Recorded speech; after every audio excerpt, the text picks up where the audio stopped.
So before we head into the tutorial, there are three things that I'm going to need you to have ready by this point. And that is, first I want you to watch the actual tutorial from pdinklag. And I'm also going to need you to have the 3D mesh of the model ready. So this doesn't cover how to extract it or obtain it or anything like that. And the third thing is I'm going to need you to have the textures ready. So of course that comes with the model as well. And then we get into what this tutorial actually covers, which is we're going to work on the UV mapping and the texturing of the model if it's not ready beforehand. We're going to actually rig it so we can give it a skeleton that we can work with inside of CPW. And we're also going to look at how to actually configure the model into the Unity project, which you should already have set up. And lastly, we're going to watch it get imported into the game, get the settings inside of the game right, and of course a little bit of gameplay at the end just to prove that it works. So we're gonna get started here with a new Blender scene, and I want to point out that I'm gonna be using many keyboard shortcuts, so if at any point you get lost on what I'm pressing, you can look at the bottom left corner and you can follow all the keys that I'm pressing. So to get started, I'm going to delete the default objects and I'm going to import the 3D model of the wrestler. Mine is in a OBJ format. And right away I can see he's upside down, he's not at ground level, so I'm gonna go ahead and get into the front view, hit tab to go into edit mode, choose all the vertices and rotate him on the Y and Z axis. Make sure he's looking to the front. And the next thing is I'm going to move him upwards and make sure that he's not below the ground level.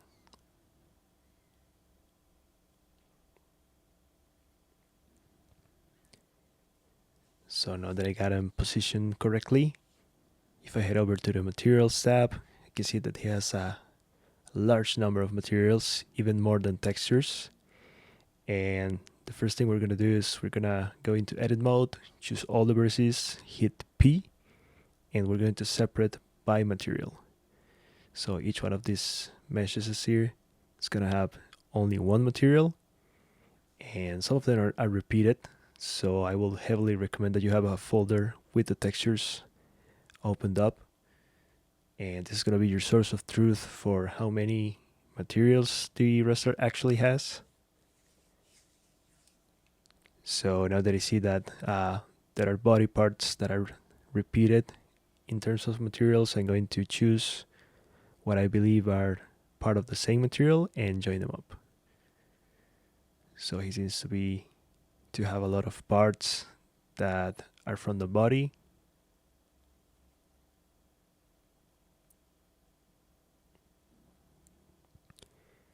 You can move them around and just press Ctrl C if you want to bring them back, and that's just to make sure that you're not missing any pieces. And when you're sure, you see that I pressed Ctrl J to join them, and right away you want to give them a name just to keep all your meshes in order. I will suggest that you have a naming convention that you can see in my case was just Ray underscore whatever. So I'm doing the same here for the neck. That happens to be just the one mesh. Next up for the mask. If I look at the textures, I can see that there are two materials for the mask. One for the front, one for the back. And you want to look real close. You can see that there was a little flake in there that was in a separate mesh.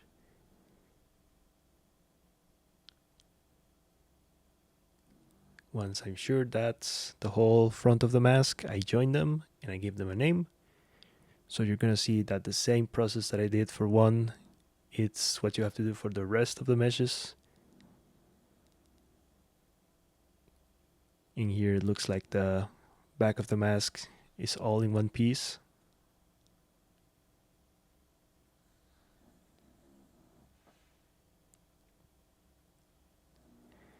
Moving on to the pants.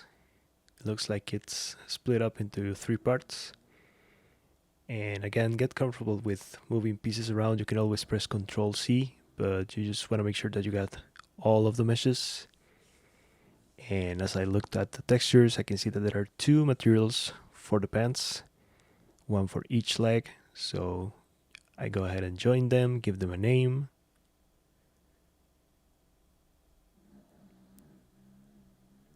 Same here for the left leg.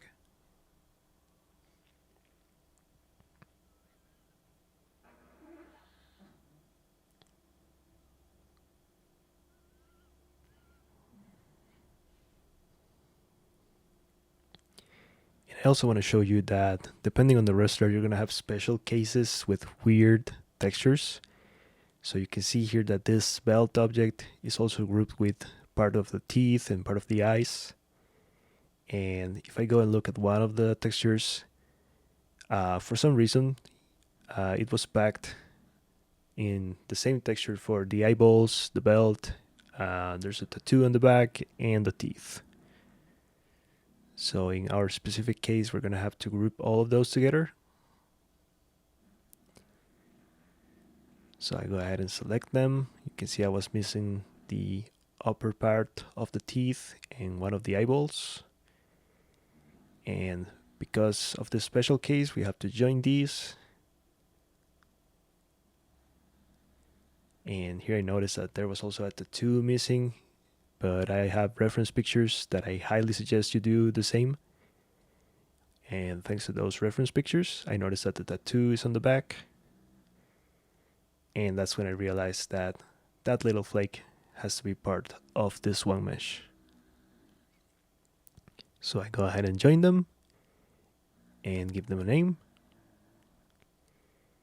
And so that's the same process that you're going to repeat for the whole mesh. So in here I'm speeding up the video, but it's the same thing that you're gonna have to repeat again and again.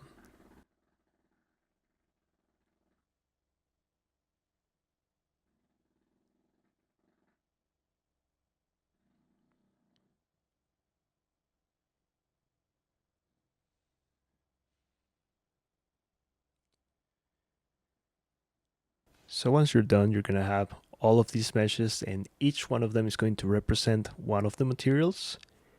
So the next step here is going to be removing all of these default materials from the model. You're going to repeat that for all of them.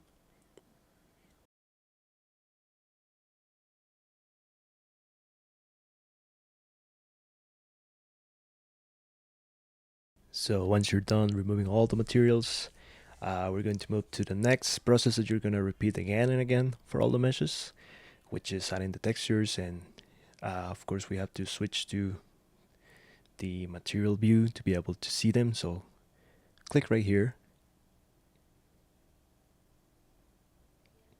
And now we're going to go one by one with these meshes. We're going to add a new material.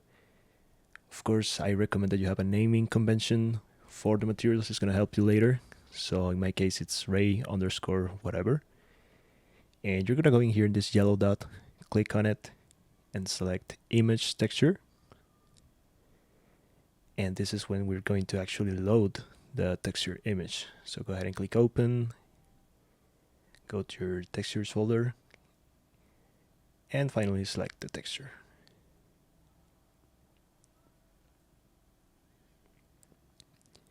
So let's repeat that once again for the body. New material, give it a proper name, base color, click image texture, open, and load the texture. And right away we can see that the texture does not make sense right now. It looks like it's backwards. We're gonna solve that later in the tutorial. And another thing I noticed is that I had to go and look for the textures folder each time. So now I'm gonna actually save my Blender file. Should have probably done that at the very beginning, but that's gonna help you a little bit here. So save the blend file. So one more time, repeat the process here. New material, give it a name. Switch to image texture, open the image. This time you can see that it automatically loaded the same folder I was looking at earlier. So that's the next process. So I'm going to speed up the video here and just do that again and again for all the meshes that we have in the scene. And at the end of it, we're going to have this model fully textured. They don't look alright so far, but we can move on to the next part. So the next part we're going to work on is fixing these textures that seem to be wrongly positioned. You can see they look like backwards.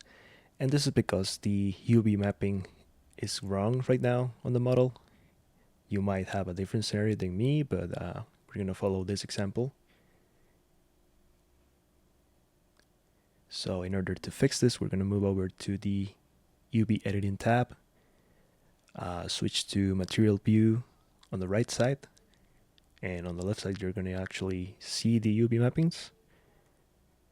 And this is another process that you're going to repeat again and again for all the meshes. So let's start with the arms. You select the mesh, hit tab to go into edit mode, make sure you're into face select mode.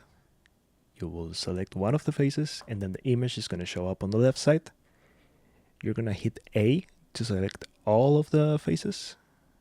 You're going to go over to the left side and select all the vertices with A as well. Then you're going to right click and choose mirror Y. You're going to exit edit mode with tab again, and now we can see that the texture actually matches what it should look like on the model. So it's going to make more sense in a minute when we try this on the mask. Let's do the process again. You choose the mesh, hit tab to go into edit mode, select one of the faces, then select all of them with A, select all of the vertices with A, right click, mirror Y. And now it's much more obvious that it's matching what the mesh should look like.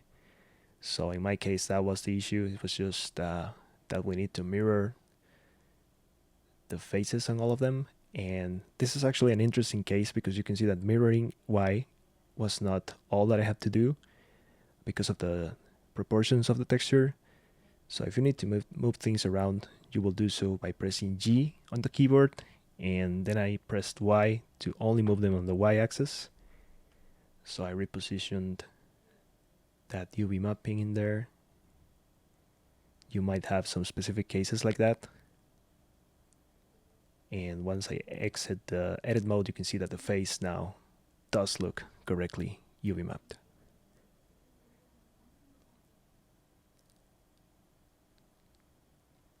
One more time for the back of the mask. This is as simple as doing mirror Y once again. And now all of the head is looking correctly UV mapped. So one more time for the body.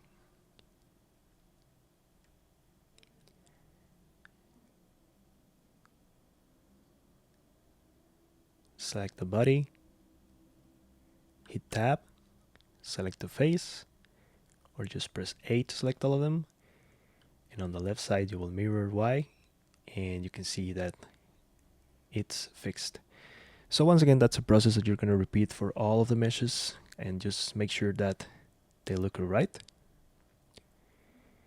And at the end of it, you're going to have your model finally with the right textures.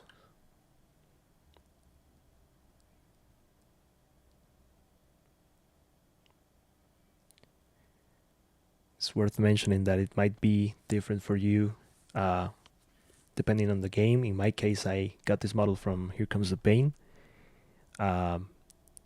It might be different for one of the SPR games. Maybe you don't have to do this process at all and you can skip this chapter, but it's good knowing that there's different ways that you can fix the UV mappings. So now we can move on to the next section. So in the next section, we're going to head over to Mixamo, and we're going to do the same as the original tutorial by the game developer. What I want you to do is look up, there's a specific character that I use that I find convenient for what we need to do, which is the passive marker man. And go on and select this character. We actually need him to be in a T pose. So if you switch to the animations tab,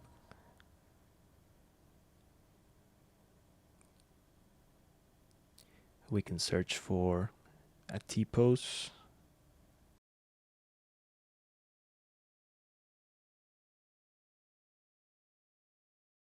And I use this because it's a fairly humanoid model. It's good for what we need, so we can just leave the default settings, download it into our folder.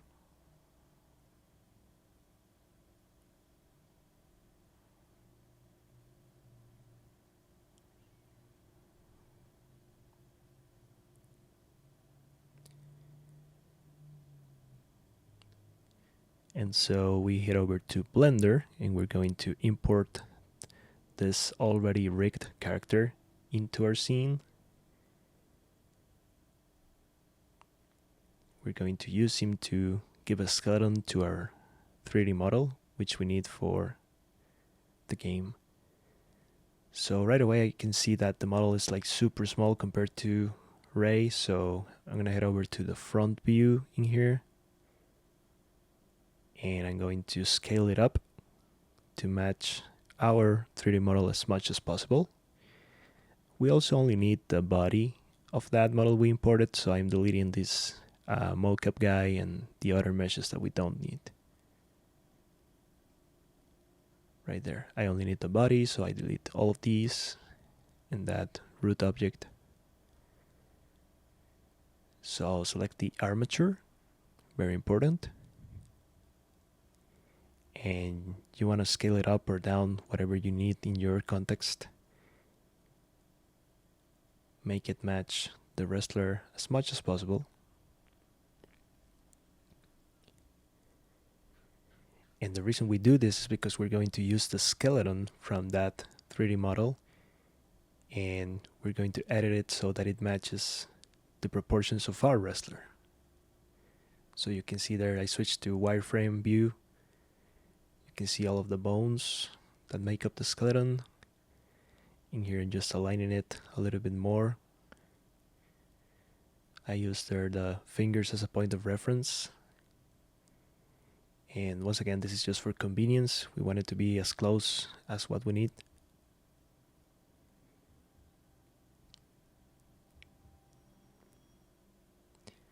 So now I'm gonna delete the actual 3D model from the mocap guy. We only need the armature.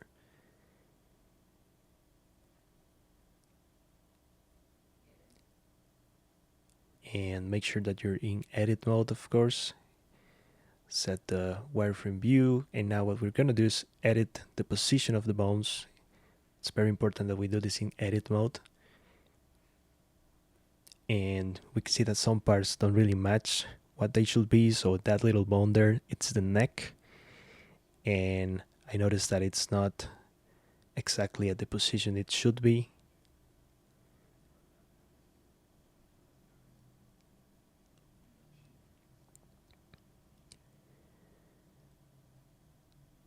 So if I select these handlers here from the bones and I can move them around.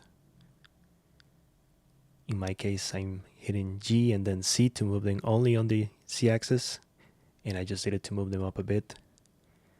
Of course, this is a lot of much more of an eye test really, to make sure what you see is what makes sense.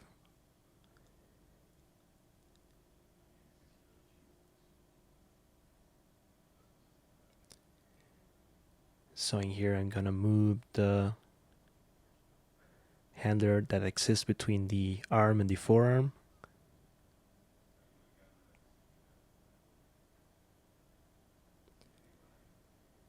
I can actually see that the wrist is a little bit further than it should be.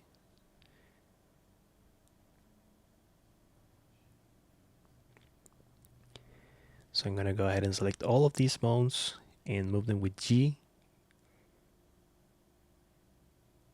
On the X axis, you can see that I hit Shift plus Tab to move them on even proportions, even numbers. So I will take the same amount that I moved in on the one side, I will do it on the other. So you can see again, I'm going to move them on the x-axis, hit shift plus tab, and it's minus 0.5, minus 0.4.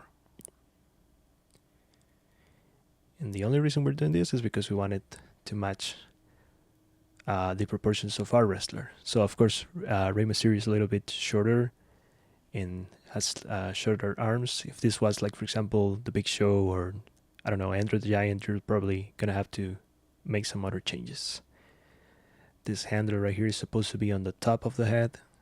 So again, just move it up a little bit.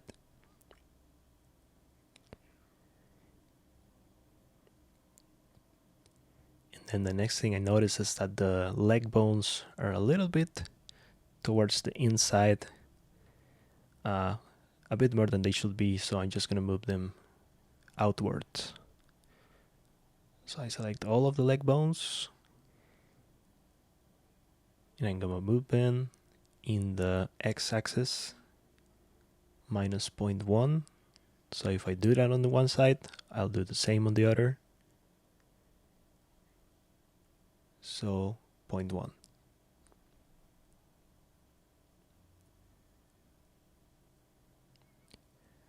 So that looks much better. We can see that the fingers don't exactly match the mesh. So we can also go ahead and set that right. I do want to mention that because of the way the developer made this work with the game, you don't need like perfect positioning of the bones. Later you'll see why. But we do want it to be as close as possible to being perfect, because it's going to be convenient later on. So here I'm going to move each of the fingers, make sure they match the hand.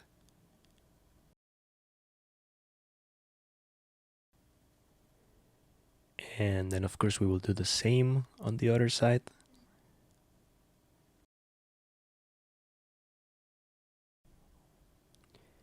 So now I can see that the model mostly matches, or the skeleton mostly matches the model. One other thing I noticed is that the legs are a little bit forward. So here I'm gonna move them a little bit to the back. And that seems to be alright. So once you're done, you're gonna exit the edit mode. Make sure you're back into object mode. And the next thing we're gonna do is actually skin this skeleton we just edited into the 3D mesh. So you're gonna select all of the meshes that you have in here. We don't need them to be separate anymore. You hit Ctrl J to join them. And again, just give a name, a proper name to the mesh. So in my case, it will be Ray from Here Comes the Pain. And very important, you're gonna select the mesh first. So right here, I got it prepared. And we're gonna skin it to the armature, so make sure you select the mesh first and the armature second by holding Control. And if you do it in that order, you should be able to hit Control P to parent it and choose with automatic weights. So at this moment, you can see that now the mesh is a child of the armature, and you have just applied the weights of the bones into the mesh. If you go ahead and choose the armature, switch to pose mode, and we can select any of the bones and rotate them just to make sure that they are properly skinned into the mesh. And at this point, one thing I notice here is that there's some funkiness going around, and it's actually a good thing that this happened because I forgot one step before skinning the mesh, which is very important. So I'm gonna go back into object mode, select the mesh, hit Alt plus P.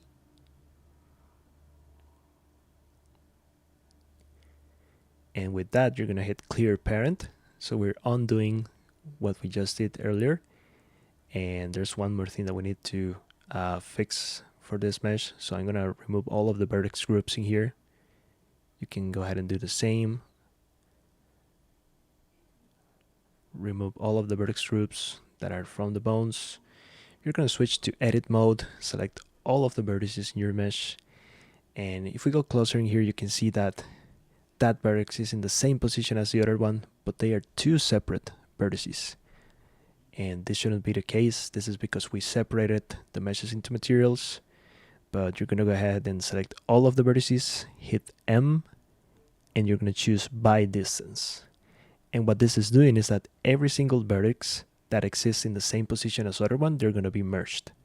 So now you're not gonna have a bunch of duplicate vertices in your mesh, and that's gonna prevent that issue we saw earlier from happening. So once again, you choose the mesh first, then the armature, Control P with automatic weights. And if we go back into pose mode and move the leg again,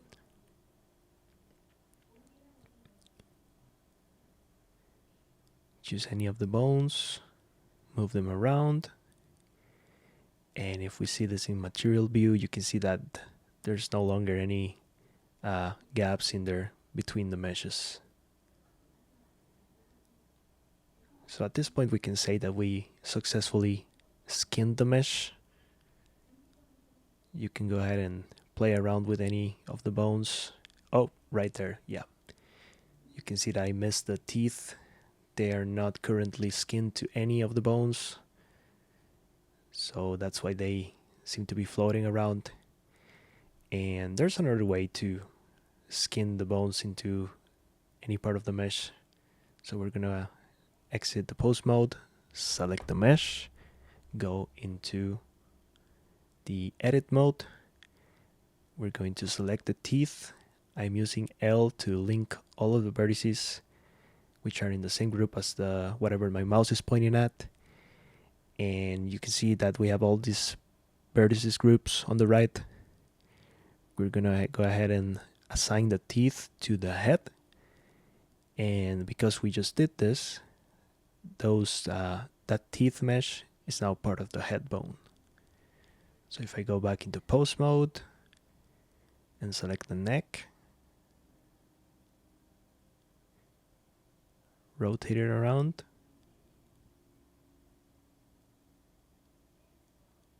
doesn't seem to be selected. There you go, the neck. And if I rotate it now, you can see that the teeth are following the rest of the head. So we can say that they are now skinned to the proper bone. Very well. So at this point, now we can safely say that the model is correctly rigged. We can see that our mesh also has all of the required materials. So this seems to be ready for export. So that's going to be the next step. Hey, this is David from the future. I just forgot one last thing that you have to do to the mesh before you export it. You can see that the mesh currently has that pixelated look, and it's not going to look all right in game. So what you want to do here is you want to select your mesh, right click, and hit Shade Smooth. That's going to make it look much better. We can toggle between this. We could even go back into Shade Flat, which is what it was before, but you want to keep it in Shade Smooth. So just go ahead and do that before you continue looking at the rest of the export settings, and you should be good to go. So with the mesh and the armature selected, go to File, Export, and choose FBX. So there's a few settings we have to tweak here. On the right side, you want to choose the selected objects only. Choose armature and mesh on the object types. You want to click on Apply Transform right here. Then on the animation, you want to deselect the whole animation category. And for armature, make sure to unselect the Add Leaf Bones. Those settings should be good to go. And I'm going to save it with a different name here. You can see that I was already testing this before, but let's just give it a name. And you can go ahead and export it.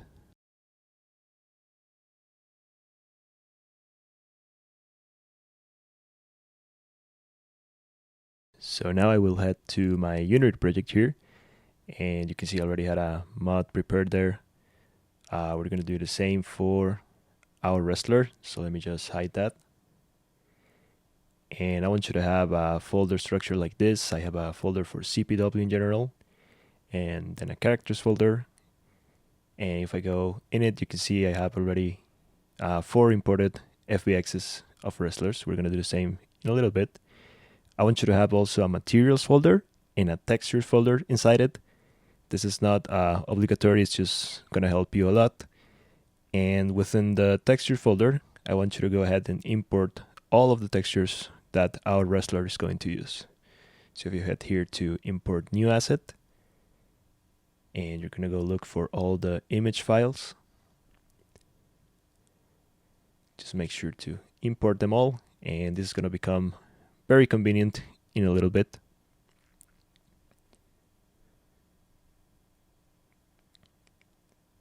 Once all of the textures are imported, you can go back to the characters folder, and now we're going to import the FBX.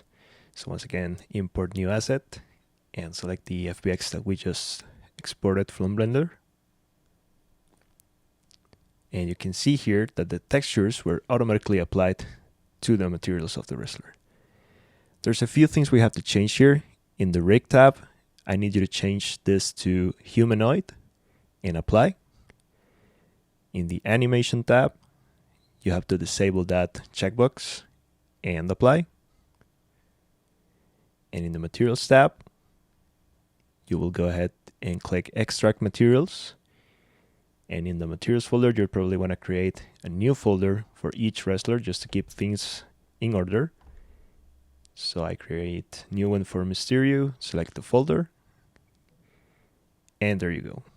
And because the textures were already imported in the project, you don't have to reassign anything. You can see here all of the materials, and they are already linked to the texture file.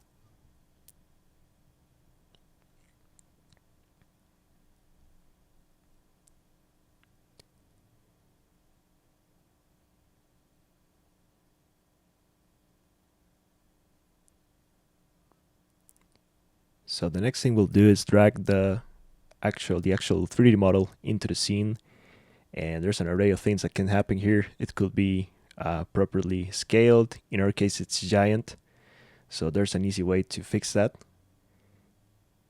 You can head over to the model tab, and we can use the scale factor to scale it down.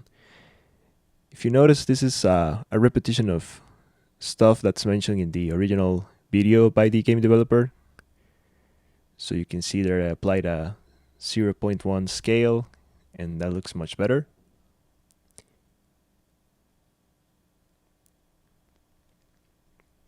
The next thing you need to do is you need to set the coordinates to 0 on all axes.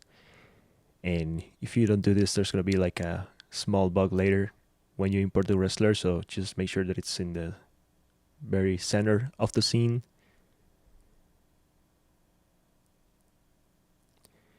Now there's a little bit of tweaking that we need to do to the materials.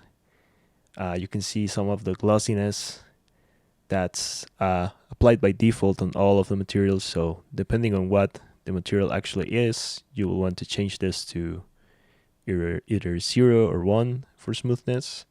So of course the human skin is not as glossy naturally, so I'm just changing all of the materials that have to do with skin to have 0 smoothness.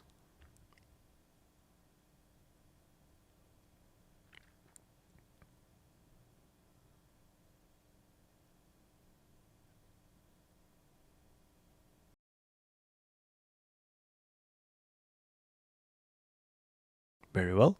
And you can see I also tweaked a little bit some of the other materials. So for example, the mask and the pants will be a little bit glossy.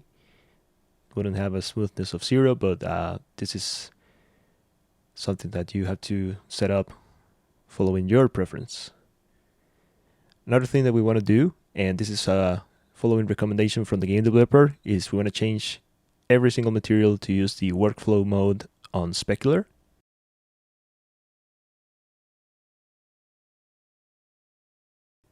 So that's done.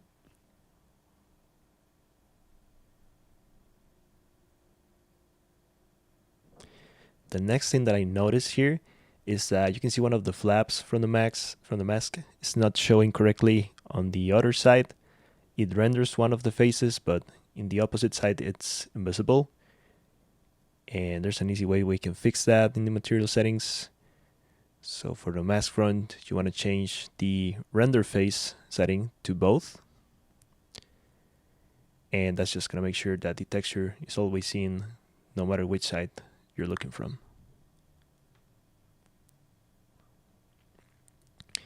Another detail I notice here is that the eyelashes don't seem to be rendered correctly. And this is because it's a transparent material, so you want to change the render face to both as well, and you want to change the surface type to transparent, and that's going to look better. It's important to note that at the time of the recording of this tutorial, there's a bug that doesn't render transparent textures correctly in the game, but in the future that's probably not going to be an issue, so you just want to set that to the correct mode. So now we can see that our wrestler has mostly perfect materials at this point. So we can move on to the handler setup. And here I was just looking at this raw bandana mod that I made earlier.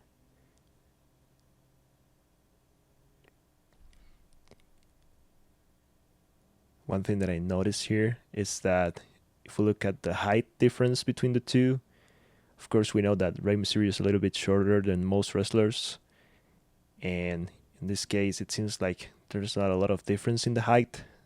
So if I set the wrestlers side by side, it will be easier to note the height difference. And I just set the camera to the right axis.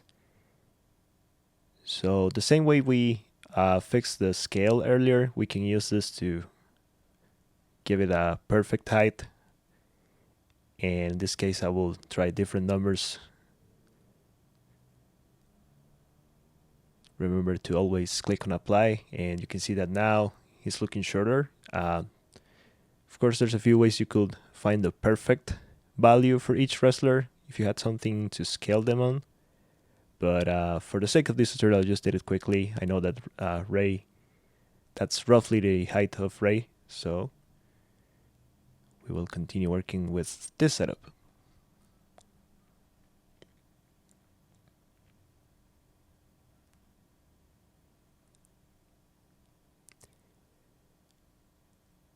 So the next thing is we will select our wrestler in the inspector, and of course we have to add the wrestler creator component. This is the same that's showcased in the original tutorial by the game developer. So once you do that, you're gonna have all of these handlers here. If you're lucky, you're gonna have most of them already set up correctly. I've had instances where I had to fix almost all of them.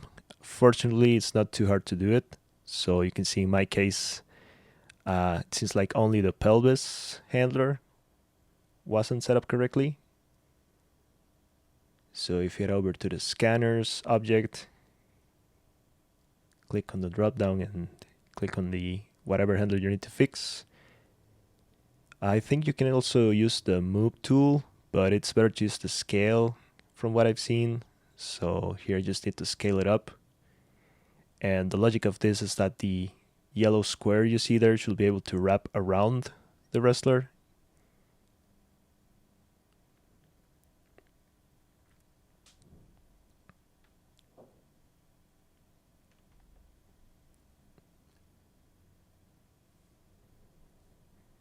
So in here you will continue to look at the handlers and just make sure that they're correctly positioned. This is mostly a process of perfection. You don't need to have always the perfect values, but of course you will want your wrestlers to have the closest thing to reality. So in here I can see that the wrist and the hand are different from what the image at the top left suggests. So I just move them around a little bit. You can see that the knuckles wasn't actually pointing to the knuckles.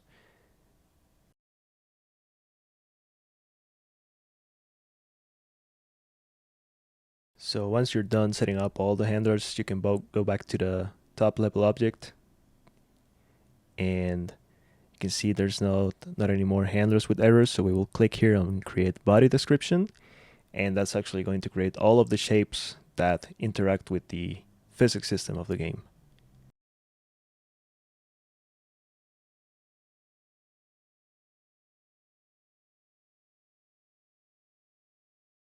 So now that we have that ready, we want to create a prefabs folder inside of our characters folder. And if I go inside it, you can see I have prefabs for all of the other wrestlers that I've already worked on. So you will drag the object from the inspector into the folder. That's going to create a prefab of what we have in the scene. You want to rename it. We'll suggest, as with everything else, just have a naming convention for all of your mods.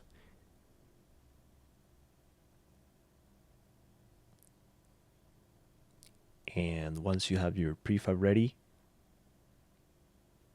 we're going to go ahead and right click on this folder here and head over to create casual pro wrestling and content pack definition. Make sure to give it a proper name as well.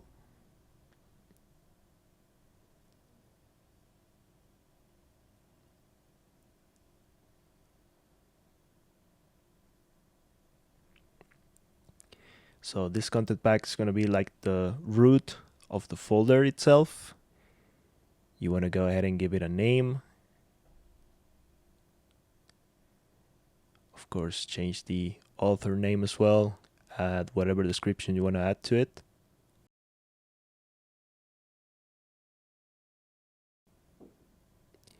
And so in this wrestler section, this is what our content pack or our mod is going to deploy into the game. So you gotta add one element to the list, and then make sure that you have your content pack selected. So you can see the details on the right. You're gonna click and drag your prefab into the list of wrestlers. So now we can see that the content pack has our wrestler in it. And there's also, at this point I noticed that I missed something earlier. You not only have to give a name to the content pack, but also to the wrestler itself. So even though I have the right name here, I didn't change anything for Ray. So I have to go back and change this real quick.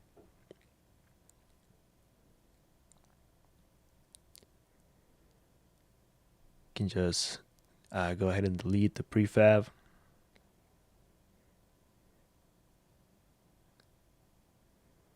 Which I guess is good that this happens because it's easy to miss. So it's good to keep that in mind. Give it a name, give it the same author name. And now that we have changed this, we can go ahead and recreate the prefab.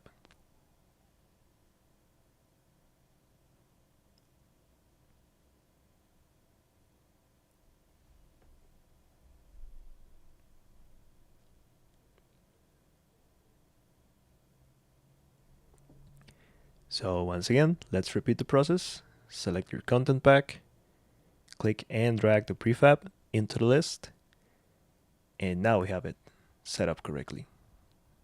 You can see that both the wrestler and the content pack have the name, the author, so it should be ready to go. So at this point, make sure to go to File and Save your scene. This is something that's also mentioned in the original tutorial. Otherwise, you won't be able to export. And once you've done that, go ahead and click Export on the content pack. Give it a few seconds. And at this point, we have our mod deployed into the game. You can see that the folder was automatically created. It has the wrestler inside of it. And after this, we can go ahead and do one extra step. You could go into the game right now and play with it, but we also want to add a theme song for a wrestler. So before we configure the theme song, I do want to mention that I will leave up to you where you get the song file from. I believe MP3 and WAV works either way, but that will be something that I leave on your side. Once you already have the song file, we can go ahead and configure it in the folder structure. So I want you to go ahead and create a new folder here called themes. And inside of it, you're going to have two files. You can paste your song. In my case, it's an MP3. And you're going to paste or create a JSON file. So you can see here I created a text file and just changed the extension to JSON. It must have the same name as the song file, so make sure you do that correctly. And you can go ahead and open the JSON file. And in here, I'm just going to reference another configuration file from before. This is the format that you have to follow. So it has to have a title, artist, and then tempo, volume gain, intro duration, and all the rest of the settings. You can always consult the CPW wiki to make sure that you got the right parameters. So once you have all of your information, you can go ahead and change the title and the artist.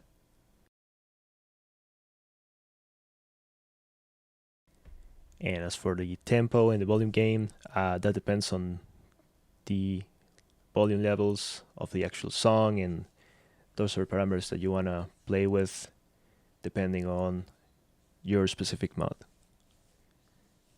Once you have all of this, you have your theme song correctly prepared, and we can go into the game. So now that we've imported the wrestler into the game, the first thing that you need to do is activate the new content pack. So head over to the content section, and if you scroll down to my creations, you're gonna find your new wrestler. You can see I already had a Rey Mysterio test from before, but I'm just gonna deactivate that one and activate the one that I just imported. So once you do that, you can go back and apply the changes. And now you're gonna head over to create a wrestler. You're gonna find it in the My Wrestler section, and you can see that we already have there the Rey Mysterio with the preview and all. You can go ahead and edit it.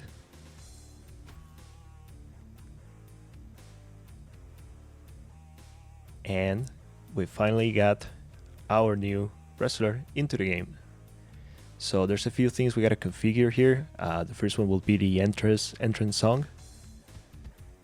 So if we head over here and go to the next page with the bumper buttons, you can see the song listed. And if we preview it, you can barely hear it in there. So that's one thing that I will have to fix for the second iteration, just to make the song louder. But for now, let's assume it's perfect. And after you've done that, the rest of the configuration steps are pretty self-explanatory. You want to go ahead and edit the attributes. You could go and probably reference whatever game you're importing this from. Make it be as similar as possible.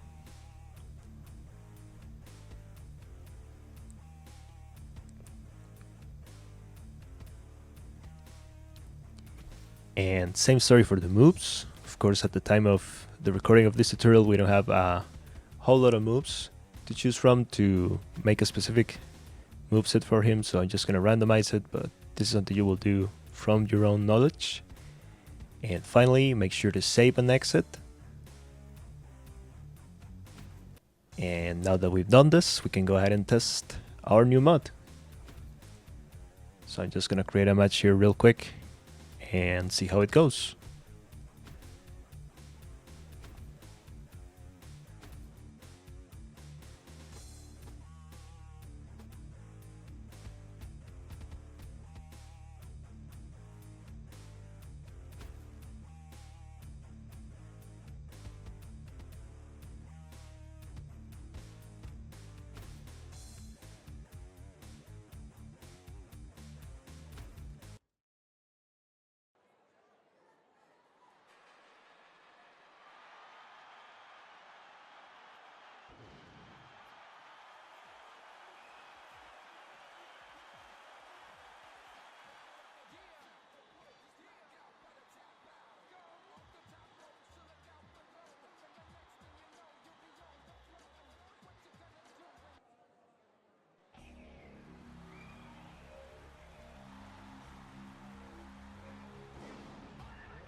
And with that, we have completed the tutorial.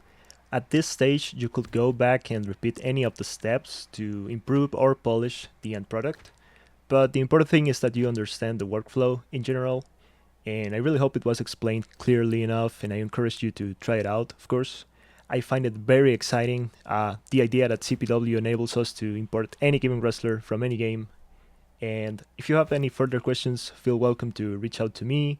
I remind you as well that there's a CPW Discord that you can join, and you'll probably find help in there from the developer and other users. So thank you for watching, and good luck with your modding.